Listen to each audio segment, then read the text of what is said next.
கேட்டுட்டாங்க இந்த மக்கள் 13 நாளா ரோட்ல உட்காந்து. இதுக்கு முன்னாடி 5 நாள் அம்பத்தூர்ல உண்ணாவிரதம் இருந்தாங்க, யாருமே கண்டுக்கல. அதனாலதான் அதுக்கப்புறம் ரிப்பன் பில்டிங் முன்னாடி வந்து நீங்க 13வது நாள் நைட்டு பகலா இந்த சாக்கடையிலயும் இந்த கொசு கடையிலயும் இந்த மழை தேங்கி நின்னுச்சு. மழையில நினைச்சிருந்தாங்க. இன்னைக்கு ஒரு மயங்கி விழுந்தாங்க, நேற்று 2 பேர் மயங்கி விழுந்தாங்க. இங்க கிட்டத்தட்ட ஆயிரக்கணக்கான பெண்கள் இருக்காங்க, 2 பாத்ரூம்ங்க. அவங்களுக்கு பீரியட்ஸ் ஆனா கூட அந்த 2 பாத்ரூம் தான். இதே இடத்துல துணியை மாத்தி இதே இடத்துல குளிச்சு யாரும் வீடு இல்லாதவங்க கிடையாது. அடித்தட்டு மக்களாவே இருந்தா கூட அவங்களுக்குன்னு ஒரு குட்டி கூடாவது இருக்கு. ஆனா அதெல்லாம் விட்டுட்டு குழந்தை குட்டி விட்டு ரோட்ல உட்கார்ந்து இருக்காங்க. நீங்க அப்புறப்படுத்துங்கன்றீங்க, அதெல்லாம் ரைட்டு. போராட்டத்தை முடிக்கணும்ன்றீங்க, ரைட்டு. யாரும் இங்க விரும்பி ரோட்ல படுத்தில்ல. எங்களுக்கு நீங்க ஒரே ஒரு கோரிக்கை என்ன, உங்ககிட்ட கவர்மெண்ட் வேலை கேட்கறாங்களா இல்ல குரூப் 1 குரூப் 2 வேலை கேட்கறாங்களா? இது வரைக்கும் நான் பார்த்த வேலையை என்றது புடுங்காதன்னு கேட்கறாங்க. இது வரைக்கும் நான் பார்த்த வேலையை அப்படியே கொடுத்து தொலைன்னு கேட்கறாங்க.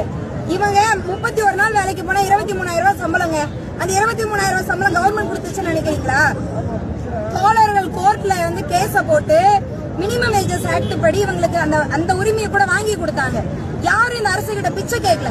23,000 ரூபாய் சம்பளத்துல இருந்து 30,000 ரூபாய் சம்பளம் கொடுன்னு ஊதிய உயர்வு கேட்டு போராடல. 23,000 ரூபாய் சம்பளத்துல இருந்து 16,000 ரூபாய் சம்பளத்துக்கு எனக்கு குறைக்காத, வீட்டு வாடகை கொடுக்கணும், என் குழந்தை குட்டியை படிக்க வைக்கணும், நான் குப்பன்றேன், ஆனா என் வீட்டு பிள்ளை படிக்கணும், நான் வந்து ரோட்டுக்கு வரேன்னு சொல்றாங்க. அவங்கள நீங்க குப்பைகளை விட மோசமா டீல் பண்றீங்க. நீங்க சொன்னீங்க உங்களுடன் முதல்வர்னு.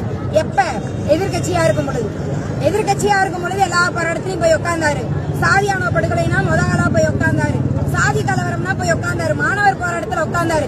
ஏன் இதே தூய்மை பணியாளர் போராட்டத்துல வந்து உட்கார்ந்தாரு. தேர்தல் வாக்குறுதி கொடுத்தீங்க 285ல என்ன கொடுத்தீங்க? 44வது பக்கத்துல நாங்கள் ஆட்சிக்கு வந்தால் உங்களுக்கு பணி நிரந்தரம் பண்றோம்னு வாக்குறுதி கொடுத்தீங்க. எங்க போச்சு உங்க வாக்குறுதி?